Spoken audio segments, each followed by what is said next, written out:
Friends, ఈ వారం nominations list లో 6 ఇద్దరు మాత్రం సేవ్ అయ్యారు. బిగ్ బాస్ సీజన్ 9 నుంచి ఆదివారం దివ్య నిఖిత ఎలిమినేట్ అయిన సంగతి అందరికీ తెలిసిందే. నామినేషన్ రౌండ్ లో దివ్యతో పాటు సుమన్ శెట్టి వచ్చాడు. సుమన్ సేఫ్ కాగా దివ్య అవుట్ అయ్యి వెళ్ళిపోయింది. ఇక తాజాగా 13వ వారం నామినేషన్స్ ప్రక్రియ హౌస్ లో పూర్తయింది. ఈసారి షుగర్ తో చేసిన సీసాలని తల మీద కొట్టి నామినేట్ చేయాలని బిగ్ బాస్ చెప్పారు. ఈ వారం కూడా హౌస్ మేట్స్ మధ్య గట్టిగానే వార్ నడిచింది. రీతు డిమాండ్ ఇద్దరిని ఇమాన్యుయల్ నామినేట్ చేశాడు. అలాగే భరణి సంజన డిమాండ్ ఇద్దరిని నామినేట్ చేశారు.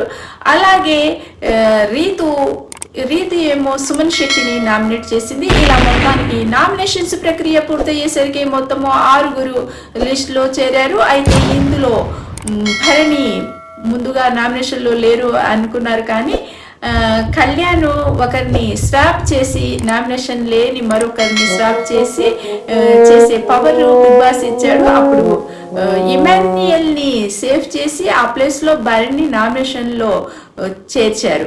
అలా ఇమాన్యుయల్ ఈ వారం కూడా నామినేషన్స్ నుంచి సేవ్ అయ్యాడు. భరణి బుక్ అయ్యాడు అన్నమాట.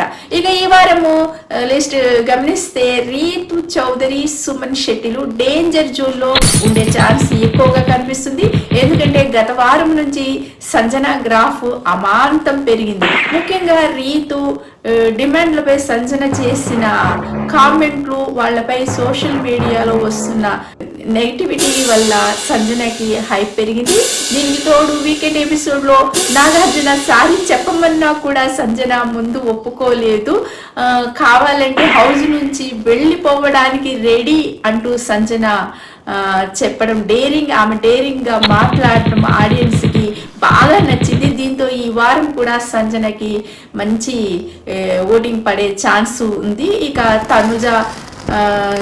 తనుజకి డిమాండ్ కి మంచి ఓట్ బ్యాంకే ఉంది. వాళ్ళు కూడా సేఫ్ అవుతారు. ఇక భరణి విషయం కూడా అటో ఇటో అన్నట్లుగానే ఉంది. కానీ 2 వారాలుగా భరణి ఓటింగ్ కూడా బాగా పెరిగింది. మెగా ఫ్యాన్స్ ఉన్నారు. ఈ వారంలో భరణి ఆట ఎలా ఉంటుందో అనేది చూడాలి. ఈ వారం అయితే డేంజర్ జోన్ లో సుమన్ శెట్టి, రీతు అయితే ఉన్నారండి. ఇక 3వది అయితే భరణి. డబుల్ ఎలిమినేషన్ ఉంటే సుమన్ శెట్టి, రీతు పక్కా.